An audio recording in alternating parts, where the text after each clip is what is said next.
Hola, soy Sune. Empecé en 2009 en el podcasting como un juego y ahora en 2026 vivo de ayudar a otros a tener y mejorar su podcast. Puedes ver mis trabajos y mis clientes en nacionpodcast.com y contratar mis servicios de gestión, consultoría, producción y edición en sunepod.com. Y si ya tienes un podcast que funciona, escribe de mi parte a AudioShoppers, una empresa que gestiona anuncios para podcast, y les dices que has escuchado la promo en el podcast de Sune. Y si gracias a esto te consigo un anunciante para tu podcast, de nada. Ahora disfruta de Quiero Ser Podcaster. Hola, soy Ash del podcast Se Regalan Dudas. Como ustedes saben, aquí en Se Regalan Dudas nos cuestionamos todo, desde lo más complejo hasta lo más cotidiano. Y más yo, que siempre busco la mejor opción para todo. Por eso hoy les pregunto, ¿nunca se han sentido atados a contratos con su compañía de teléfono con pagos mensuales altísimos? ¿Verdad que sí? Por eso hoy les quiero hablar de Boost Mobile. Boost Mobile pago solo $25 al mes. Esto es un ahorro de hasta $600 al año. Además, puedes llevar tu propio teléfono a Boost Mobile y contar con un plan sin contratos y con garantía de devolución de tu dinero de 30 días si por cualquier cosa no te gusta el plan. Así que ya sabes, visita boostmobile.com y empieza a ahorrar ahora mismo. Ahorros de hasta $600 basado en una encuesta de Boost Mobile de enero del 2026 a 1,000 estadounidenses con planes ilimitados de una sola línea, comparando el pago anual promedio de clientes de AT&T, Verizon, T-Mobile frente a 12 meses en el plan ilimitado de Boost Mobile. Did you know that passive fixed income ETFs only capture about 50% of the U.S. public bond market? But with JP Morgan Asset Management's active fixed income ETFs, we can help you capture 100% of the U.S. public bond market and explore twice as many opportunities. Visit jpmorgan.com/getactive to learn more. JP Morgan Asset Management is the brand name for the asset management business of JP Morgan Chase & Company and its affiliates worldwide. This communication is issued by JP Morgan Distribution Services Incorporated, member of FINRA. Hey everyone, it's Olivia Culpo, and I can't wait to tell you all about Abercrombie's new summer collection. All their new dresses in colorful swim feel perfect for a Euro summer, and Abercrombie has a new 100% linen collection. It's the perfect mix of looking put together and elevated with the lightness and comfort of linen. Shop Abercrombie this summer in the app, online, and in stores.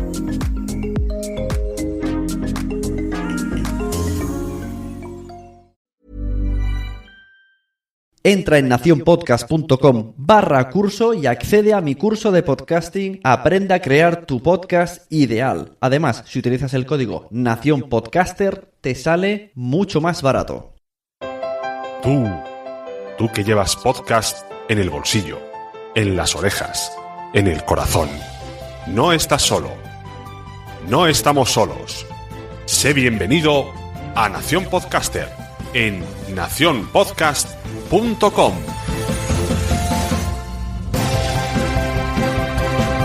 Hola a todos, bienvenidos a Nación Podcaster. Hoy, como sabéis, últimamente traigo a gente al podcast para que me enseñen. Esto es un podcast donde yo siempre aprendo de toda la vida que está haciendo Sunecracia y de todos estos podcasts, metapodcasts, y de aprendiendo de la gente. Y hoy creo que voy a aprender más que nunca, porque aunque sí, chicos, tengo un curso de podcast, pero es un curso podcast para iniciados, y yo cuando escucho el podcast del invitado me quedo como muy perdido con todos los años que llevo haciendo podcast y todavía no llego a entender del todo el podcast 9 decibelios, que está aquí David Arribas con nosotros, que bueno, en tu podcast explicas cosas súper mega técnicas. Ahora hablaremos un poco de ti, del podcast, de cosas técnicas, y de paso nos metemos ya en el berenjenal de qué recomiendas para hacer podcast, pero ya en plan nivel 9 decibelios.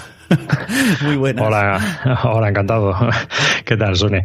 Bueno, yo soy David Arribas de 9 decibelios y bueno, hago un podcast sobre podcasting, pero en plan técnico. Me centro mucho en el apartado técnico de lo que son los podcasts. Entonces, es un podcast que yo comencé un poco por una de las formas que uno tiene de aprender muchas veces es enseñando, ¿no? Y entonces, a partir de empezar a enseñar y empiezas a investigar y empiezas a descubrir más cosas y obviamente avanzas mucho más. Si tú estás haciendo un curso, te habrás dado cuenta de que has aprendido mucho haciendo el curso. Sí, porque vas sintetizando lo que quieres decir y vas comprimiendo y al final sacas las cosas más en claro y quitas un poco la chicha. Te refieres mucho en 9 decibelios al tema técnico, pero ¿esto de dónde te viene? ¿Tú tienes relación laboral con el sonido o es porque te gusta mucho? No, es una cosa que me gusta, ¿no? Hace muchos años hice algo de radio libre, allí donde vivía en Leganés, en un pueblo del sur de Madrid. Y bueno, lo aparté de mi mente y cuando empezamos a hacer podcast, pues un poco volvimos a hacer podcast un poco, yo creo que también por el amor, ¿no? de que teníamos a la radio, que hace muchos años era muy complicado hacer radio y con el tema de internet obviamente pues se ha democratizado y todo el mundo puede hacer un podcast.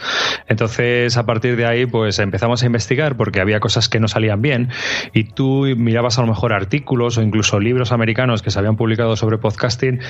Y claro, decías, bueno, cuando empezabas tú a probar, a hacer las cosas, esto no sale como aquí pone. Es más, aquí tenemos unos problemas que son inusuales, ¿no? Entonces, empezando a investigar, yo empecé a ver que había gente que te aconsejaba de otra manera y que no tenía ninguna relación con el tema del podcasting, ¿no? Por ejemplo, yo empecé leyendo muchos artículos sobre cómo se monta el audio en las iglesias americanas. Y claro, y era una forma porque hablan en público, hay mucho ruido de fondo y se daban muy buenos consejos pues para montar equipos de audio y a partir de ahí dije, joder, sí, esto sería bueno que lo supiera la gente, ¿no? Y fue cuando empecé a pensar en hacer 9 decibelios. Sí, una vez buscando, pues puede ser que estuviera buscando algún curso tuyo porque tienes por ahí cosas en YouTube, por ahí sueltas, buscaba algo de Audition y di con esto que estás diciendo, gente que enseña cosas que no tiene que ver con el podcasting, enseñaban, era gente que se dedicaba a hacer mixes, a lanzar música y a cantar incluso, y te enseñaban a usar Audition, tipos de micrófonos, y digo, es que esto es lo mismo que usamos, pero nadie se ha parado a buscar estos cursos de cómo, ¿sabes?, cantar con esta voz sintetizada como le ponen a Paulina Rubio y cosas así, pues en cursos así. Sí, efectivamente. A veces pues encuentras un poco lo que tú empiezas a buscar soluciones y las encuentras donde menos te lo esperas. Dices, ahí va. Y claro, tiene una aplicación que al final no deja de ser, pues eso, un programa de radio o una grabación amateur en una casa, ¿no? Casi nadie tiene estudios. Porque tú antes de empezar 9 decibelios, porque dices que lo hiciste para aprender tú mismo, pero ahí ya tenías una buena mochila de conocimientos técnicos antes que habías grabado. Aparte tienes el podcast, hasta donde yo sé, el podcast de Bislúdica. Hasta ahí ya no te... Sí, solo tenemos Bislúdica. O sea, yo grabo Bislúdica con los otros 3 colgados que lo grabamos y luego grabo 9 decibelios. De momento son los únicos podcasts que yo tengo. Entonces tú empezaste con Bislúdica y a partir de ahí dijiste, quiero aprender más. Sí, claro, empezamos con Bislúdica en el 2008. Y bueno, pues a mí me gusta hacer las cosas bien, ¿no? Entonces empezamos un poco como todo el mundo allá de aquella manera y poco a poco pues fuimos mejorando el equipo. El problema es que al mejorar el equipo nos dimos cuenta de que habíamos comprado un equipo ineficiente, ¿no? Para hacer podcast. Y a raíz de ahí ya es cuando me empecé a poner las pilas y bueno, vendimos ese equipo que habíamos comprado y que realmente no nos era muy útil, nos daba muchos problemas por muy bien que grabara. Y compramos otro equipo que es el que funciona y que nos sigue funcionando y que seguimos utilizando, ¿no? Y algunas de las cosas que utilizamos tienen ya 6 y 7 años. Bislúdica, que es un podcast de juegos de mesa, por si alguien está interesado, que hay mucha gente. Yo ahora estoy metido en una comunidad de madres que se llama Madresfera y se lleva mucho lo de los juegos de mesa. Y mucha gente me pregunta, ¿hay algún podcast de juegos de mesa? Digo, pues mira, aquí tenéis uno. Hay un montón ya. La verdad es que yo creo que ya de cualquier temática hay bastantes podcasts. Yo creo que es algo que la gente cada vez se lanza más, igual que canales de YouTube salen como setas. Esto es más difícil porque tienes que tener, yo creo, más conocimientos, sobre todo trail feed, colgar el audio. Es más problemático que un canal de YouTube que te grabas con el mismo móvil y lo cuelgas, ¿no? Y ya está. Sí, es curioso que, por ejemplo, hablando de juegos de mesa, en YouTube se permite una mala calidad de sonido, incluso una mala calidad de vídeo, pero como estás viendo el juego y te están enseñando, bueno, todo esto lo dejas un poco al lado y dices, bueno, me están enseñando, me útil. Esto en podcast no se podría hacer. No. En el podcast el audio es crítico, obviamente. Yo creo que antes pasaba un poco más la gente del tema, pero desde que salieron los smartphones hace ya unos años y cada vez se oye más en movilidad, yo creo que hay que ya dar un buen sonido, ¿no? O sea, a mí hay veces que me preguntan, oye, dime un micrófono de 10 euros que sea bueno, pues cómprate el que quieras. Si va a ser de 10 euros, cómprate el que quieras. Claro. No tiene sentido. Sí. No, si una cosa está clara, que si escuchas, esto va para los oyentes de Nación Podcast, de Nación Podcaster, si escuchas 9 decibelios, lo que se remarca sobre todo es no la calidad de audio, no, la calidad extrema de audio, que yo todavía, hay conceptos que quiero aquí que me expliques, que yo todavía no sé bien, puertas de ruido, estas cosas. Yo digo, yo te escucho, te entiendo tus letras, tus palabras, pero cuando termino el capítulo digo, no sé qué me ha dicho. Sí, no, por eso también estoy ahora grabando un poco vídeos, también, ¿no? Es una de las cosas que yo he dicho, digo, bueno, creo que para hacerme comprender mejor, aparte del audio, es bueno hacer screencasts y hacer este tipo de cosas que están relacionadas con el audio, pero hacerlas en vídeo para que se puedan mostrar y se puedan ver, ¿no? Entonces tú lo ves gráficamente y yo creo que es mucho más comprensible. Claro. ¿Cómo explicarías tú a la gente, además a la gente de mi curso directamente les voy a decir, mira, escucha el último podcast y aquí ya va a ser, bueno, la repanocha? ¿Cómo explicarías con tus palabras técnicas la diferencia entre cuándo usar un micrófono de condensador y cuándo uno de dinámico? Bueno, pues esa diferencia es básica. Digamos que un micrófono de condensador es el típico micrófono que vamos a encontrar en todas partes. Lo que pasa es que son de diferentes tipos, ¿no? Entonces, un micrófono de condensador, como por ejemplo es el Blue Yeti, que es un micrófono que se ha recomendado mucho para hacer podcast, tiene un problema muy grave y es que es muy sensible. Es muy buen micrófono. Te va a captar tu sonido con una calidez y una textura que no va a conseguir muchos micrófonos. O sea, es decir, por 150 euros vas a tener la calidad de un micrófono muchísimo más caro. El problema que trae es que consigo trae mucha sensibilidad y esa sensibilidad te va a ocasionar muchos problemas. Te va a ocasionar ruidos, artefactos, parásitos, porque al ser tan sensible, ahora mismo, pues yo que estoy enfrente de una ventana, se oiría todo el tráfico de la calle, se oiría la televisión que tengo en el salón y tengo 2 puertas detrás de mí.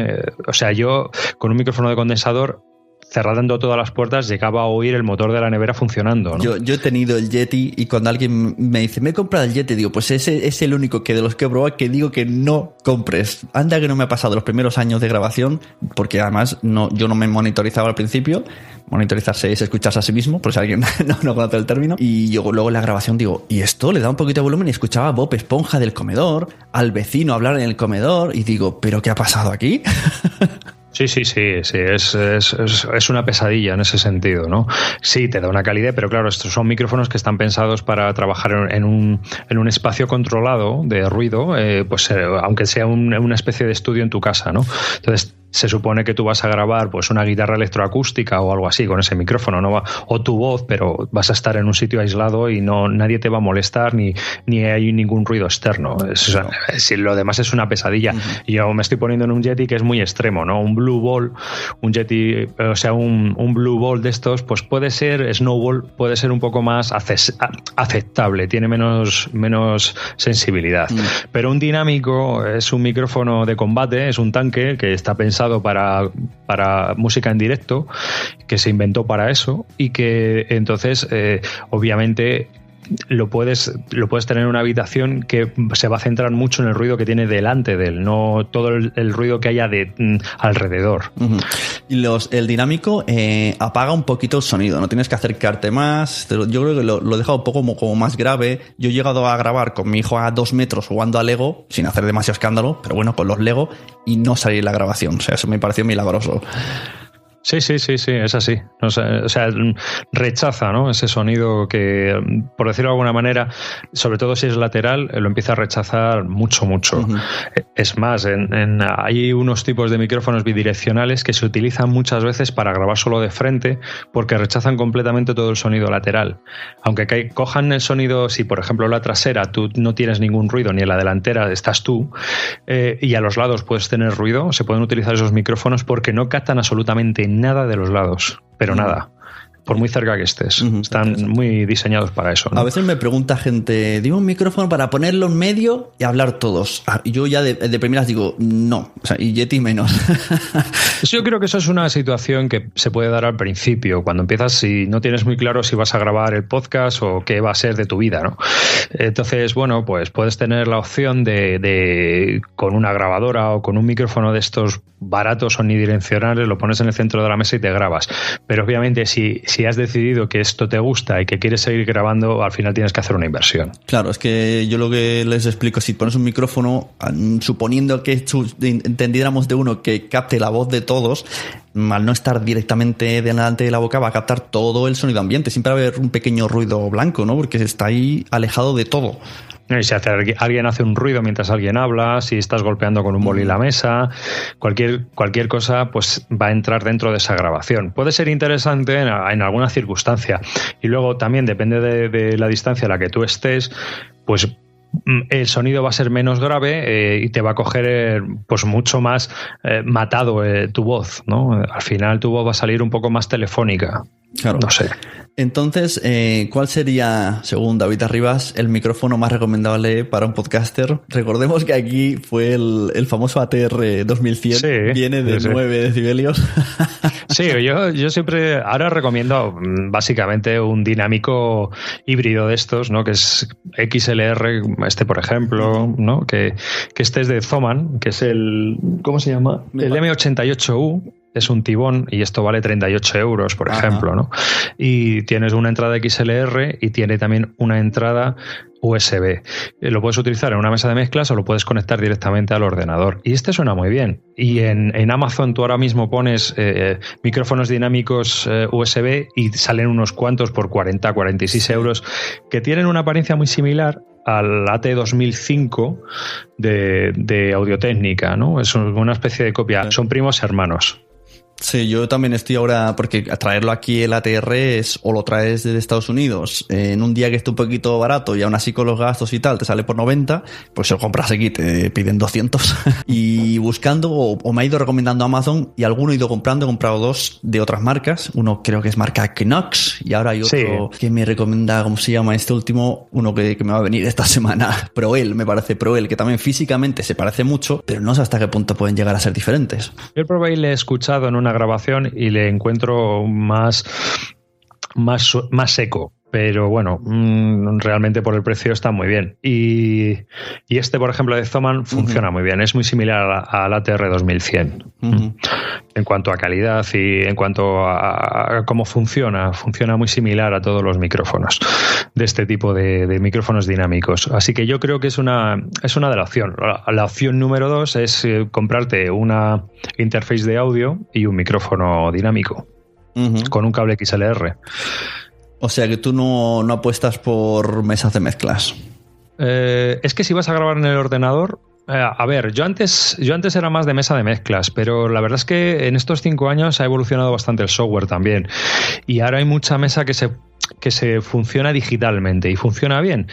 Y yo ya he llegado a un punto en el que no he perdido audios tampoco en el ordenador y las tarjetas también te pueden jugar una mala pasada grabándolo en una grabadora. Entonces, yo siempre he recomendado grabar, si puedes, en una grabadora y evitar el ordenador, pero a estas alturas ya de la película, con los programas que hay mucha seguridad de que aunque el ordenador se te apague por un corte de luz, por ejemplo, la grabación se siga realizando, ¿no? O haya quedado hasta el punto en el que haya habido un corte de luz. Hay muchas posibilidades de que no pierdas esa grabación.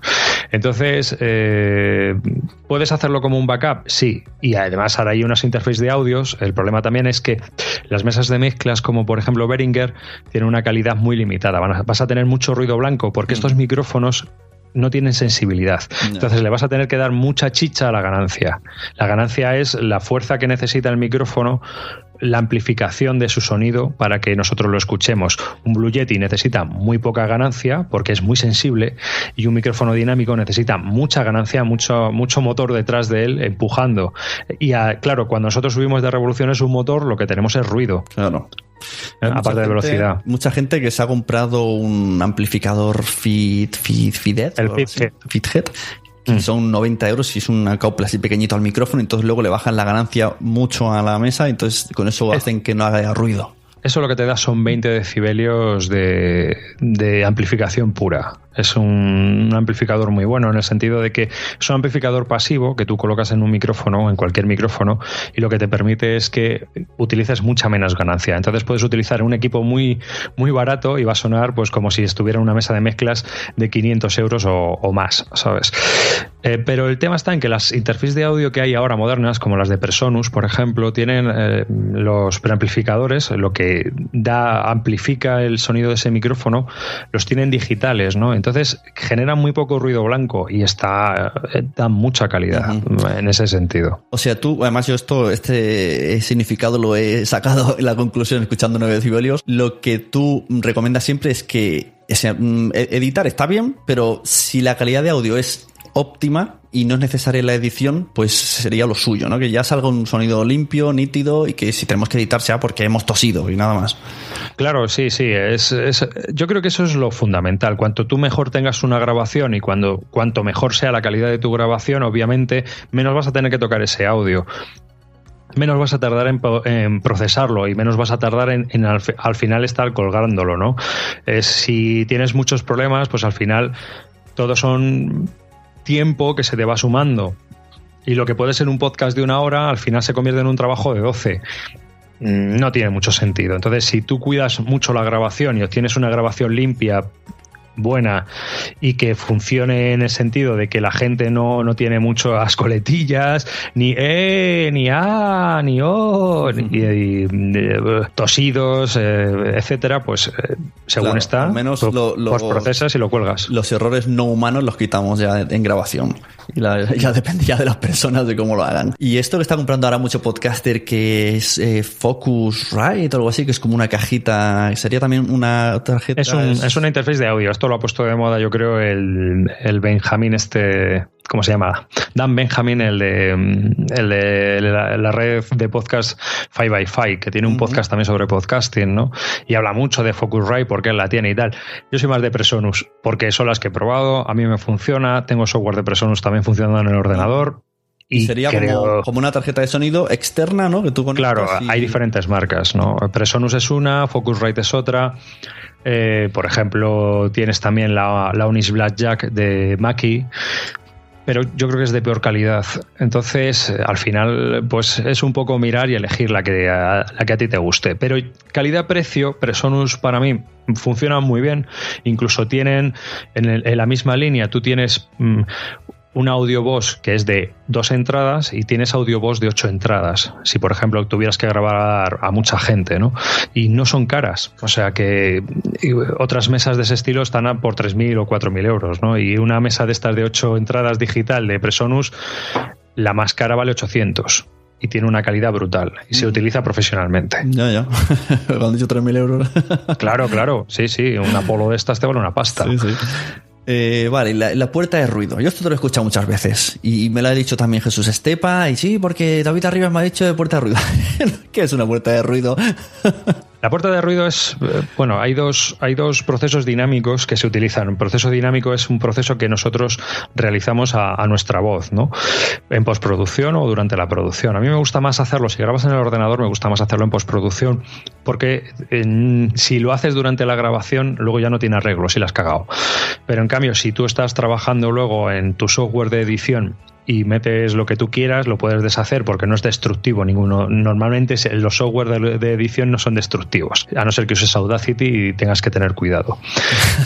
Dicho esto, tenemos dos procesos dinámicos que son los más útiles en este sentido. Por un lado tenemos la compresión, que la compresión es que lo que hacemos es que la voz humana pues tiene un rango dinámico, es decir, tiene un pico y un valle. Puedes hablar alto, pero a veces hablas bajito. Entonces, lo que hace la compresión es limitar los picos y subir el volumen general.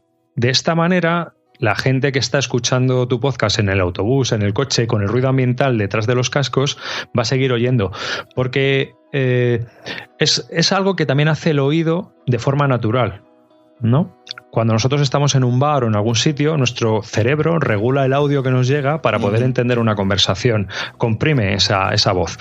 Entonces, esto se realiza por software y ayuda a que la persona que está escuchando un podcast o está escuchando un audio te escuche toda la conversación bien, porque si no habría partes que a lo mejor se pierden, ¿no?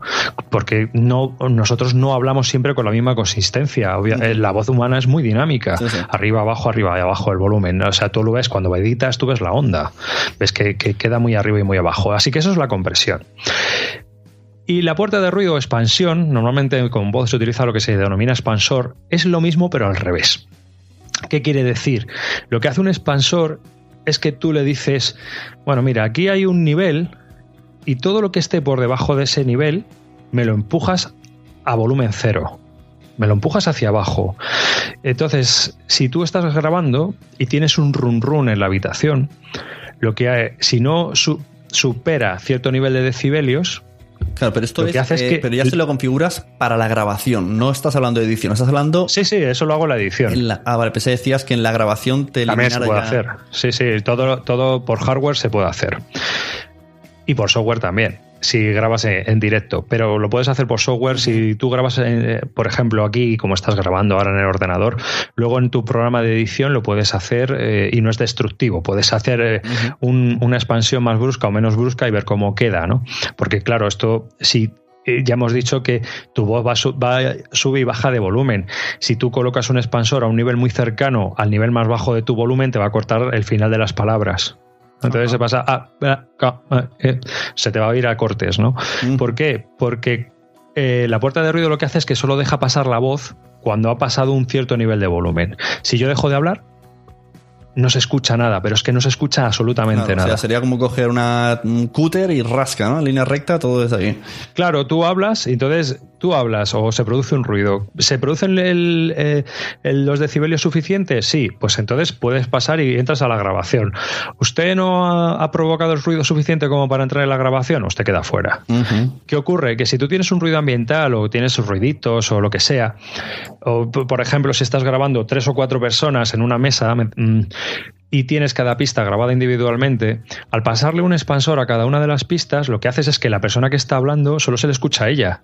Si el otro está moviendo una hoja de papel o alguien está suspirando, eso no se oye en la grabación. Vale. No, queda totalmente limpia. Tengo que probar eso porque ahora estoy usando grabadora, me compré la H6, la Zoom. Y claro, no me esperaba yo esto que estás diciendo. Yo estaba acostumbrado a utilizar mesas que normalmente, bueno, se graba todo en una pista y en esto, como son diferentes pistas, yo me escucho mi voz, pero de fondo escuchaba al de al lado. Digo, onda, esto no me lo esperaba yo. Suerte que como las dos pistas están perfectamente sincronizadas, pues al meterlo no se nota. Pero me sorprendió, digo, esto no me lo esperaba yo. Claro, la realimentación esa que tienes con un expansor se corta. Claro. ¿Sabes? Al meter un expansor en esa pista, si tú dices, pues quiero que de 35 decibelios para abajo me bajes ese volumen y no se oiga, ¿no? Una puerta de ruido lo que hace es que corta directamente el sonido y un expansor lo que hace es que le baja el volumen. Un ruidito de 35 decibelios te lo baja a 42, pero un run run que haya por debajo te lo empuja al infinito y no se escucha. Y de grabadores de sonido, ¿qué recomiendas? Yo estuve mirando, de hecho, cuando la primera vez que te invité era porque tenía las dudas. Digo, mira, aprovecho el podcast para preguntar, pero al final me animé y cogí la Zoom H6. Pero hay varias y muchas. ¿Cómo podemos hacer esto por si alguien tiene la misma duda? ¿Qué recomendamos? Yo creo que, vamos a ver, depende del uso que le vayas a dar. Si quieres empezar o quieres grabar conferencias o mesas redondas, está bien a lo mejor buscar una que tenga los micrófonos omnidireccionales o que puedas engancharle una cápsula como la H5 o la H6 que tienes tú, que le puedas enganchar una cápsula omnidireccional para que grabe una mesa redonda. Pero en general ahora yo creo que hay varios modelos un poco todoterreno, ¿no? Uno que es muy utilizada y que porque es económica es la Tascam DR40, que tiene 2 entradas XLR para micrófonos y tiene unos micrófonos también integrados. Entonces esa grabadora se está utilizando mucho en periodismo, en radio pública en Estados Unidos, y es una de las grabadoras más utilizadas ahora mismo por los periodistas de radio, porque tiene muchas opciones y es económica. Entonces, al final estamos grabando voz, ¿no? A veces no nos montemos películas, estamos grabando voz que luego vamos a comprimir a 64 o a 96, o sea que es que tampoco hace falta que nos gastemos muchísimo dinero en una grabadora. Y luego hay que tener también en cuenta la calidad de los preamplificadores. La calidad de tus preamplificadores es bastante buena, la del H6, ¿no? Entonces el H6, que está en 300 y pico, me imagino, ¿no? Ahora mismo por ahí. Sí, me parece que sí. El H5 es un poco más barata y luego está el H4, que es el nivel bajo de Zoom. Y luego de otras marcas, pues Tascam está muy bien. Roland, la R26 creo que es una grabadora que también funciona muy bien, pero no tiene entrada XLR. Y yo, por ejemplo, utilizo una Sony porque tiene una entrada de línea, que es la que conecto a la mesa de mezclas. Uh-huh. Y si tengo que grabar, lo que me llevo es una mesa de mezclas si tengo que enchufar micrófonos normalmente. Claro. Y si es una entrevista o algo así, tengo un micrófono unidireccional dinámico tipo reportero y se lo enchufo directamente a la grabadora con un convertidor. Uh-huh. Yo cogí la H6 simplemente porque se podían conectar 4 micrófonos. Digo así. O hasta 6, ¿no? Tiene un módulo también que le conectas y metes otras 2 entradas. Sí, lo que pasa es que, claro, no sé, no quería mezclar lo que viene con las entradas XLR. Digo, a ver si el sonido va a ser muy distinto. Todavía tengo que hacer ese invento. Y desde que la tengo, yo estoy bastante contento porque cuando no siempre grabo en este sitio sí que tengo aquí unas mesas de mezclas, el Flexo tal, pero a veces me voy a la oficina, viene mi amigo Wichito a grabar los mensajeros. Antes tenía que llevarme un portátil porque el PC no pillaba bien la mesa, los micrófonos, el Flexo. Ahora meto eso, lo grabo y ya está. O cuando grabo con mi mujer, que meternos los dos en esta habitación es un poco complicado, llevo la mesita ahí, la pongo en la mesita al lado de la tele, nos ponemos a grabar y ya está, un podcast grabado. Y entonces es súper cómodo. En ese aspecto es muy, muy cómodo. Es que va todo integrado tan chiquitín, ¿verdad? Sí, y dentro de poco voy a un evento en Madrid y seguro que en el AVE cae alguno. Porque vamos claro, mucho. Es una de las cosas más cómodas, porque igual que ahora, por ejemplo, hay una mesa de Behringer, no me acuerdo ahora cuál es el modelo, pero que le insertas un pendrive o una tarjeta, es un pendrive y te graba directamente ella. Cada una de las pistas individuales. O sea que también es muy cómodo, ¿no? Sí, que puedes grabarlo en una grabadora por si acaso en una pista estéreo y también ahí en el pendrive pues grabas todas las pistas y las tienes ya luego para volcarlas directamente al ordenador, lo cual es también bastante cómodo. Ya están empezando a salir muchas cosas mezcladas, ¿no? Ya con los convertidores digitales directamente para facilitar las cosas. O sea que cada vez es todo como mucho más fácil y más accesible.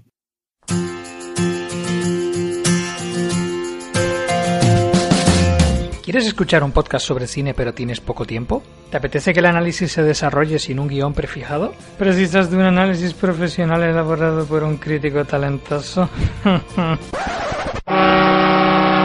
Johan, ¿te va flipado?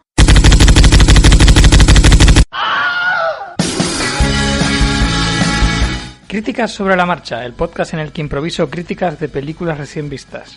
Una buena forma de obtener en poco tiempo una valoración de películas de cartelera. Ya sabes, para decidir qué ver el próximo fin de en el cine. Puedes encontrarme en criticasobrelamarcha.wordpress.com y en Twitter y Facebook como Críticas sobre la Marcha. Y recuerda, cada vez que no vas al cine, Dios mata a un gatito.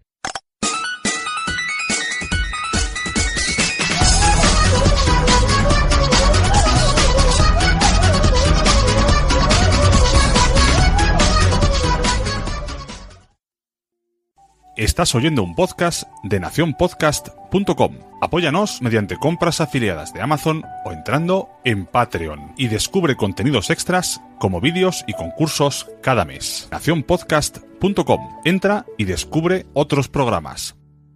Vamos a hacer como 3 bloques. ¿Qué recomiendas a nivel barato, a nivel medio y a nivel al que quiera gastarse ahí todo el dinero que quiera para hacer un podcast, una grabación en distintas calidades, ¿no? De calidad pues de inicio, que no sea demasiado pésima, calidad media y calidad ya, bueno, súper mega óptima.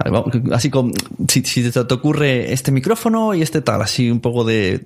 Eso está claro. Mira, en calidad económica, lo que hemos hablado, ajá, un micrófono de estos dinámicos híbridos que tengan entrada USB, que los hay en Amazon ya por 46 euros de distintas marcas y bueno, habrá que ir viendo a ver cuáles son mejores y peores, pero yo creo que poco a poco ya irán llegando más y será algo más común, ¿no? En cuanto entran los chinos, pues ya sabemos que al final tenemos aquí todo. A nivel medio, hay dos niveles por un lado. Por un lado, por ejemplo, como el micrófono que yo estoy utilizando, que es un Rode Podcaster, que es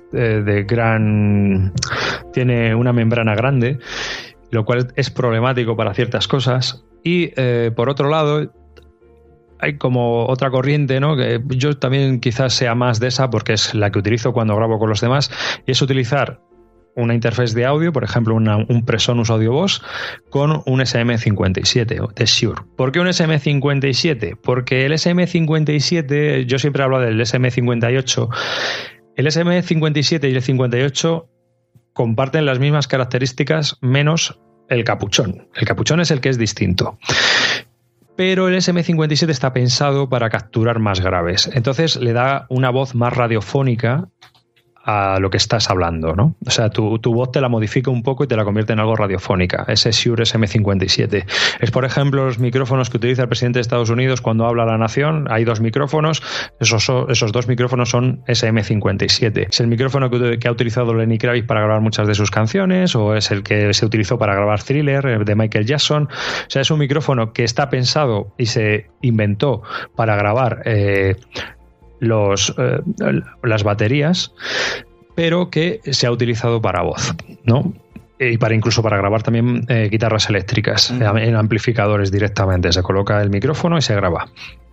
Entonces es un micrófono muy versátil, está construido como un tanque, sobre todo los antiguos. Los modernos son más de chichinabo, pero que funciona muy bien y que incluso se puede encontrar de segunda mano en 1000 anuncios y todo esto de gente de grupos musicales que lo ha comprado para grabar una batería o ya no lo quiere o ya han dejado de tocar, y te lo puedes encontrar casi sin uso, pues a un nivel económico muy bien.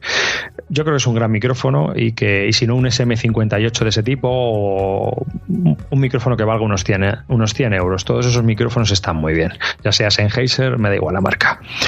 Y luego a nivel ya vamos a gastarnos pasta. Yo es que ahí entramos en un problema, y el problema es que te vas a comprar un micro que vale una pasta y lo deberías probar, porque a ese nivel cada micro, tu voz suena de una manera y no todos los micros te van a sonar igual de bien. Entonces, si tú te quieres gastar un micrófono, te quieres gastar la pasta en un micrófono de gran membrana dinámico que va a capturar la voz como el Blue Yeti, primero le vas a tener que alimentar con una potencia bestial y muy limpia. O sea, necesitas un preamplificador muy bueno ya conectado a ese micrófono, como un DBX 286. Y si estamos hablando ya de micrófonos, es que ya es muy difícil recomendar, porque lo suyo sería que fueras a una tienda, claro, y que probaras cada uno de los micrófonos a ver con cuál tú te oyes mejor. Directamente, ¿eh? Ahora me estoy fijando que tú tienes espuma, yo tengo antipop. El otro día me preguntaba Jair de Matrioska, supongo que estará escrito en mi curso y habré dicho algo así de la espuma y del antipop, y decía, ¿por qué mucha gente dice que la espuma es un paraviento y otros tienen antipop? Entonces, a ver, todos estamos un poco liados aquí. Yo también confieso que no me queda demasiado claro. Yo creo que es mejor el antipop, pero ahora te veo con la espuma. ¿Qué hacemos los podcasters? A ver, para mí es más cómoda la espuma. Es una cuestión. Sí. Entonces yo me coloco el micrófono en un ángulo por debajo de la boca y ya está, y hablo. Realmente esta es una esponja gigantesca. O sea, si te das cuenta, es un pedazo de pepino. No es una esponja como las que tú a lo mejor encuentras en una tienda de música, sino que es una especializada para estos tipos de micrófonos. Igual que, por ejemplo, tengo aquí otra que es para otro micrófono similar, ¿no? Pero que no es este, tiene otra entrada distinta. El grosor es específica. Entonces son espumas que están pensadas para hacer este efecto, es decir, anularte tu saliva y romperte tu canal de aire que sale de tu boca, porque si no, una de las opciones sería, el truco es, yo soplo, y cuando yo no noto la fuerza de mi voz, de mi soplido, ahí es donde tendría que colocar el micrófono para que no hubiera problemas. Claro, esto no puede ser. Me recuerda a algunos, a veces has dicho, ¿cómo insonorizar una habitación estando en casa, sin estar en un sitio de grabación de radio? Y abriendo armarios, poniendo sábanas, cojines, esos truquillos me hacen mucha gracia. Algunos lo han empleado. El otro día escuché, justo me he escuchado 2 personas que han hecho cosas así. Uno era Melvin Rivera, dice que se fue a un hotel, había mucho ruido, se metió debajo de la sábana con cojines. Y otra, la chica de Hoy Tampoco Duermo, también dice dice que para que no se le despertara al niño, y así además con su nuevo micrófono, que me parece que era un Yeti, se metió, pues se llenó de almohadas. Y decía, estoy aquí rodeada de almohadas, pasando mucho calor, pero bueno, parece que le funcionó. Bueno, si te funciona, pues está claro, ¿no? Pero vamos, el antipop está muy bien. El problema para mí del antipop es que tienes aquí una cosa delante muy grande y no ves ni tus notas, ni el teclado. Y al final, cuando estamos... O sea, es una cuestión práctica. Cuando estamos grabando, pues yo estoy navegando por internet, mirando, hablando, quiero ver a la gente, y el antipop me parece muy molesto. Estoy aquí escondido entre el flexo. Eso me está costando mirarte en Skype porque tengo aquí muchas cosas. Eso es claro. Y para ir terminando, ¿qué opinas un poco de cómo está ahora, cómo ves tú el podcasting en España, en Estados Unidos? ¿Cómo es ahora? ¿Cómo era cuando empezaste? Explícame un poco aquí, como si estuviéramos en el bar y me explicas, oye, ¿qué opinas tú de cómo ves el podcast ahora? En Estados Unidos está muy profesionalizado. Yo escucho mucho podcast americano y bueno, eso es otro mundo, es otro nivelazo, pero obviamente tiene una masa crítica de 300 millones de oyentes, ¿no? Claro, y entiendo que la mayoría de podcasts de allí no es una persona. O sea, tienen guionistas, editores, gente detrás, investigadores. Depende de a quién escuches, ¿no? Pero vamos, yo normalmente suelo escuchar a gente que pues se lo está intentando currar como te lo estás intentando currar tú o como se lo está intentando currar cualquiera. El problema es que tú te ves y te las deseas a lo mejor para encontrar un patrocinador, y ellos, haciendo lo mismo que tú estás haciendo, viven de ello. Hay uno, por ahora que has dicho, se me ha venido un flash. Hay uno que era como Audacity Podcaster o algo así. Y yo de inglés voy fatal, pero escuché, yo digo, venga, a ver si aprendo, porque era un meta podcast. Y lo primero que dijo era eso, que ganaba $6,000 al mes. Y trajo una persona y era como lo que estamos haciendo ahora. O sea, también era una charla. Digo, madre mía, pero ¿cómo puede ser esto? Sí, ¿quién dices? Además, a mí no me parece nada bueno ese hombre. No me parece nada bueno técnicamente hablando. Creo que mete bastante la gamba. Pero ahí le tiene viviendo de eso, ¿no? O sea, que es todo un mundillo, y resulta que allí, pues lo que tú aquí te estás peleando y consigues muy poco dinero o ningún patrocinador porque nadie está pensando en que eso lo pueda ser interesante para la gente que lo escucha, pues allí viven de ello. Esa es la diferencia, yo creo, principalmente, ¿sabes? ¿Y tú has visto un crecimiento masivo de podcasts el año pasado, este año? Sobre todo relacionado con el mundo del marketing y empresas, cada vez están como subiendo más. Es que yo creo que para una empresa o para un negocio, un podcast no es relativamente mucha inversión y se puede conseguir bastantes beneficios si eres buen comunicador. Uh-huh. Entonces, si tú tienes un negocio y te sabes comunicar con el podcast, yo creo que es una muy buena herramienta de marketing. Creo que es, vamos, un psicólogo o alguien que trabaje de fisioterapeuta o alguien que realice cursos de algo, pues tú estás dando unos contenidos online y yo creo que es una herramienta de marketing perfecta. Sí, yo siempre cuando explico ejemplos, explico esto del podcast de la clínica de fisioterapia SM que están en Madrid, y yo conozco esa clínica porque tienen el podcast, y no de que voy a conocer yo una clínica de fisioterapia en la calle Juanito de Madrid. Claro, pero que a ellos a lo mejor les gusta el podcasting, se juntan 1 hora o 2 horas a la semana para hacer el podcast, y si ha venido un tío, aunque solo sea un tío porque escucha tu podcast, ole, ya es un tío, ¿sabes? Sí. O sea, que ya es un cliente. Y no será uno. Entonces, pues al final, si te escuchan 800 o 900 personas tu podcast, pues alguna vendrá. Eso está claro. Sí. Además, eso está claro. Yo creo que eso generas que los que ya te conocen pues van aprendiendo más, incluso pueden recomendar, mira, esto es mi clínica, hace este podcast. Y si no, la gente que te descubre por iTunes te acaba descubriendo. Es que yo le veo todo ventajas, aunque sea sobre todo las pymes tendrían que tener todos. Claro, sí, es una forma, y aparte de que, bueno, igual que los canales de YouTube, ¿no? O sea, que a mí yo lo sé, por ejemplo, porque muchas editoriales de juegos de mesa pues tienen su canal de YouTube para mostrar sus productos, y es que me parece lógico y me parece muy razonable, ¿no? Entonces, que antes se volcaba un poco en el aficionado y ahora lo están empezando a hacer ellas de base, y es lógico.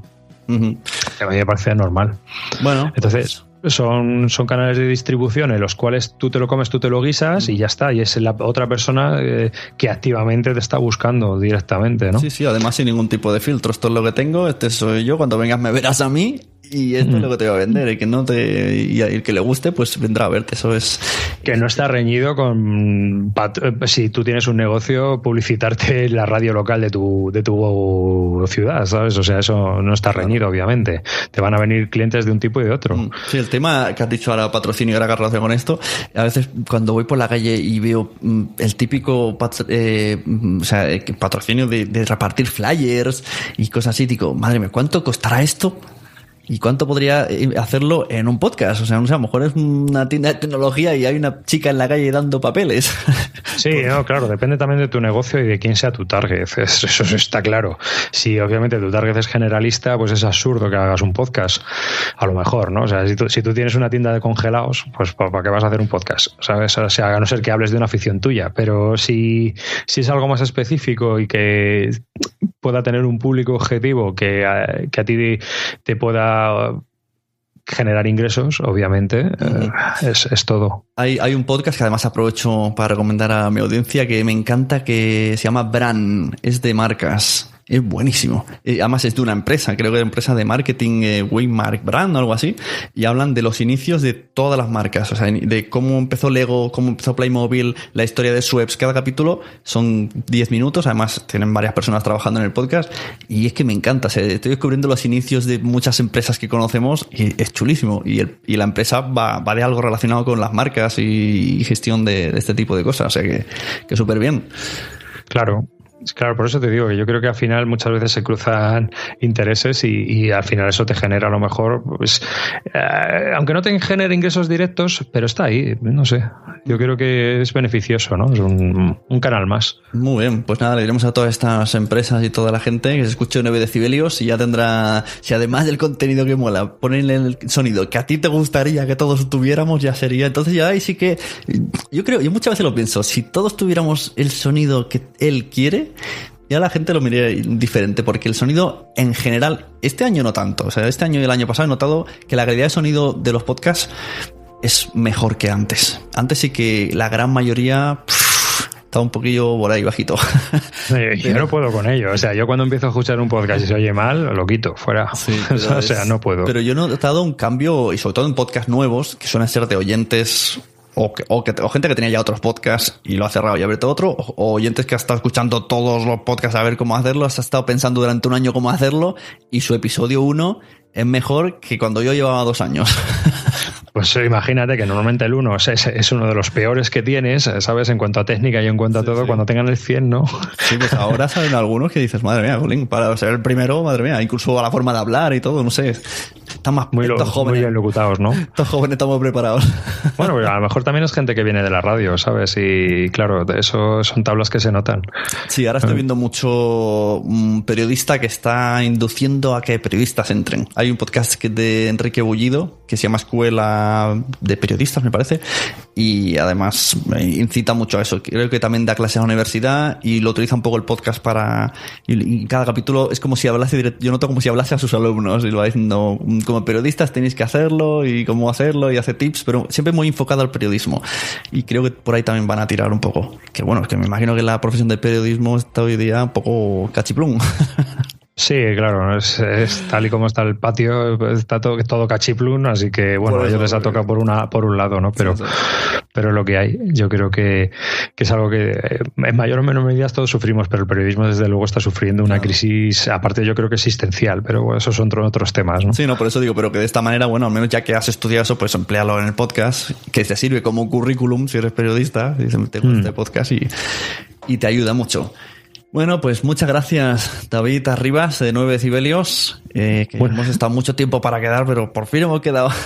Lo hemos conseguido, ¿no? Sí, ha sido un placer, hombre, estar aquí contigo. Y esperamos que a todo el mundo le haya gustado, que vayan a tu podcast, que se enteren bien de lo que es la puerta de ruido y todas estas cosas técnicas. Yo volveré a escuchar, yo creo que me voy a escuchar otra vez del principio, porque tu podcast lo he ido cogiendo soltando, en plan, es como muy difícil para mí. Sí, ya. Sí, es una de las cosas que yo también he llegado a comprender, ¿no? Digo, uy, esto, yo creo que aunque lo explique muy claro, no me explico bien. Entonces, estoy a ver cómo hago las cosas. Pero bueno, y hablando con varios amigos y tal que también escuchan el podcast, me decían, tú es que lo tienes que hacer pensando en que somos gilipollas. Y me lo decían así, ¿sabes? Tú piensas que soy gilipollas. Digo, porque es que hay cosas, tío, que es que yo las escucho y me quedo diciendo, vale, tronco, ¿y qué? Y, bueno, vale, llevas razón, de acuerdo, venga, eres gilipollas. Ahora no, le digo, eres gilipollas, vale, y ahora fuera bromas ya, la idea es hacerlo un poco más básico, ¿no? Que este último episodio que he hablado hablaba un poco de las motivaciones y un poco más así, y centrarme más en pequeños aspectos y avanzar poquito a poco sin a lo mejor meterme en muchos tecnicismos. Sí. Quizás sea de momento el camino en el audio, luego ya veremos. Es que claro, el que no sabe una puerta no sabe por dónde se abre, así de simple. Yo en el curso hablé muy por encima de las mesas de mezcla que tengo, porque no me quería meter, no soy demasiado técnico, quería explicar un poco cómo funcionaba y ya está. Pues en la sección de preguntas me están diciendo que cómo se conecta. Y digo, no sé, pensaba que cuando hablaba de USB ya se entendía que esa es la conexión. Como es algo así que parece una nave espacial. Claro. Entonces hay que explicarlo hasta el dedillo, porque a priori tú ves ahí, yo creo que estás mirando la imagen y no estás escuchando, estás diciendo cuántos botones. Sí, es cierto. Es uno de los problemas que tiene. Aparte que el audio, pues obviamente no estás viéndolo, entonces claro, es un poco complicado hacerte la idea de cómo funciona. Es las pruebas sí, es estupendo. Mira, este micro funciona así, este micro funciona así. Guay. Sí.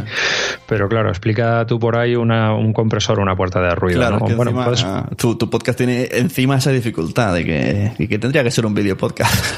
Claro. Pero bueno. Claro, por eso he hecho algo más en vídeo ahora últimamente también, pero bueno, ya veremos. A ver por dónde van los derroteros. Te seguiremos por las redes, en la web, supongo que todo 9 decibelios, ¿no? Sí, es todo 9 decibelios. En la web es 9decibelios.es, Twitter es @9decibelios. Básicamente es eso.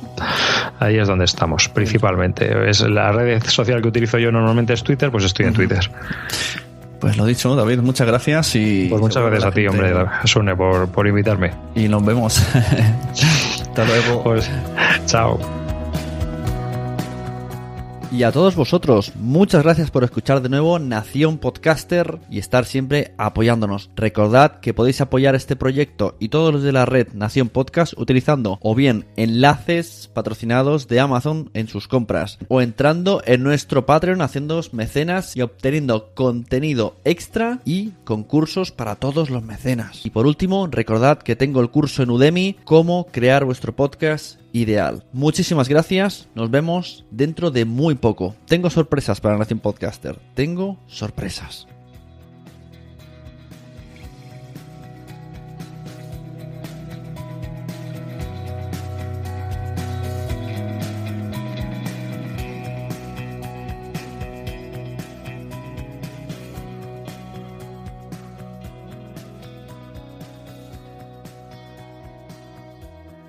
nacionpodcast.com.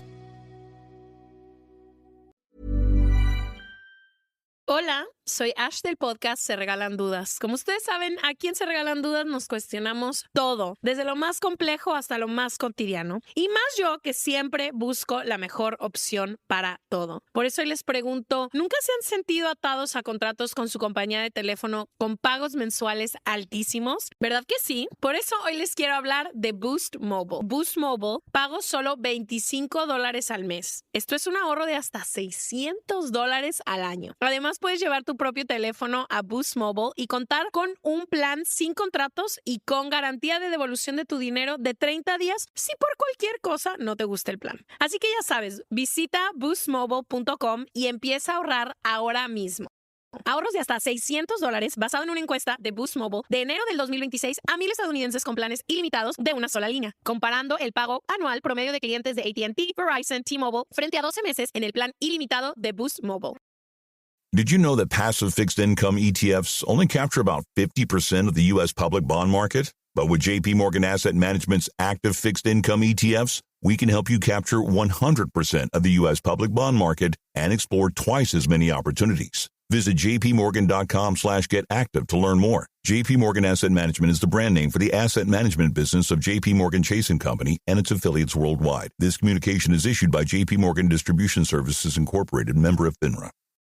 Ever notice how life's best stories don't happen in your living room? They happen on the open road, out on the water, or parked under the stars. At Progressive, they get that you want to focus on the experience, not worry about the what-ifs. That's why they offer quality insurance designed for your ride, whether that's a boat, RV, or motorcycle. Adventure with confidence. Visit Progressive.com and see how easy it is to protect your favorite way to get away. Progressive Casualty Insurance Company and Affiliates. Not available in D.C. Prices vary based on how you buy.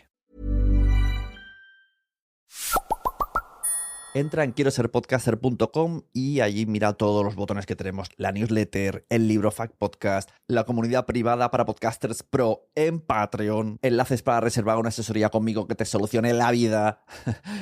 Si me quieres como editor de podcast también puedes contratar ahí la edición y también están los enlaces a mis redes sociales, LinkedIn, TikTok e Instagram. Quieroserpodcaster.com.